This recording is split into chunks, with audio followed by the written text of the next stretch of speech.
Lakini pia tuangalie uwekezaji, kwamba tunapokwenda huku mbele mambo ya dunia yanabadilika sana, changamoto zimeshakuwa ni nyingi sana, teknolojia, artificial intelligence inatumika sana. Kwa hiyo tuangalie ni uwekezaji upi wa kimkakati ambao tunaweza tukautumia, tukaufanya na utakuwa umezingatia sheria.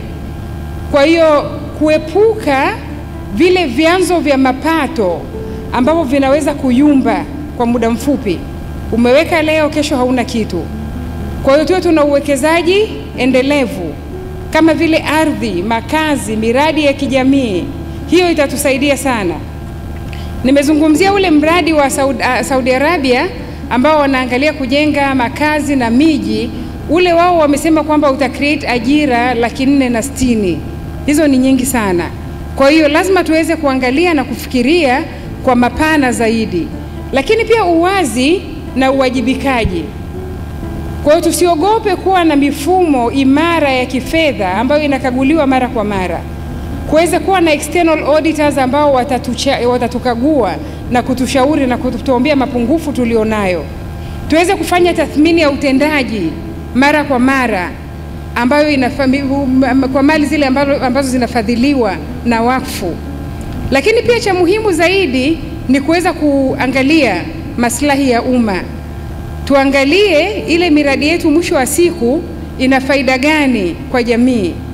Na sisi tuwe tuna miradi ambayo tunasema kwamba hii inaangalia upande wa elimu, upande wa afya, maendeleo ya uchumi kwa mujibu wa malengo ya Kiislamu, na kwa mapana jamii yetu kwa ujumla inafaidika nini na mali hizo za wakfu.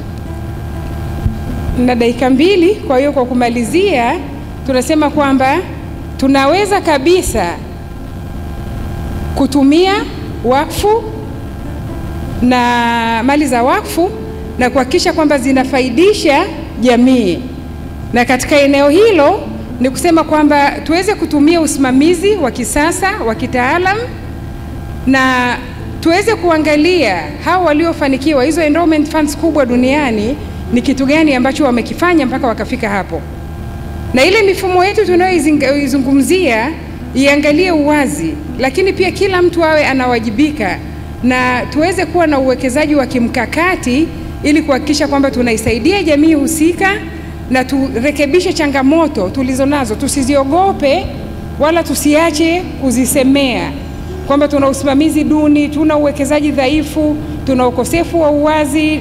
Yote hiyo itasaidia katika kutuimarisha. Kwa hiyo mapendekezo yanakuwa ni kwamba kama tunaanzisha hizi taasisi za wakfu, basi utawala bora ni muhimu sana, na mifumo madhubuti ya uwekezaji watu waweze kukaa na kutuambia kwamba ni wapi panaweza kuwekezwa.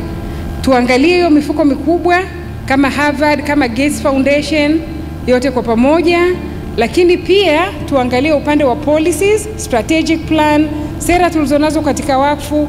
Inaweza hata ikawa ni sera ya nchi ya wakfu, kwa sababu inawezekana katika mikoa watu mbalimbali wanafikiria swala hilo. Kwa hiyo ikiwa ni sera ya nchi, mtu anaruhusiwa, halazimishwi, lakini akitaka anaruhusiwa kuitumia, inaweza ikasaidia kwa mapana ya nchi kwa ujumla, na hiyo itasaidia pia katika ukuaji wa miradi kwa muda mrefu na jamii ya Kiislamu kwa ujumla. Na pia tuwekeze katika proper internal controls, usimamizi, mifumo ya udhibiti. Kwa hiyo kama tutahitaji labda mkaguzi wa ndani, mkaguzi wa nje, katika kuhakikisha kwamba kunakuwa na uwazi, hilo ni swala ambalo litakuwa ni muhimu sana. Na kwa taasisi nyingi ambazo unakuta pia ni ndogo ndogo, tumekuwa tukisema kwamba hata huyu mtu anaweza akawa anasaidia kusimamia hata kama ni taasisi 10 kwa pamoja. Wengi wako tayari na wengi wamekuwa wanajitolea, lakini lengo ni kuhakikisha kwamba tunasukuma mbele yale malengo mapana ya jamii. Asanteni sana kwa kunisikiliza. Baraka.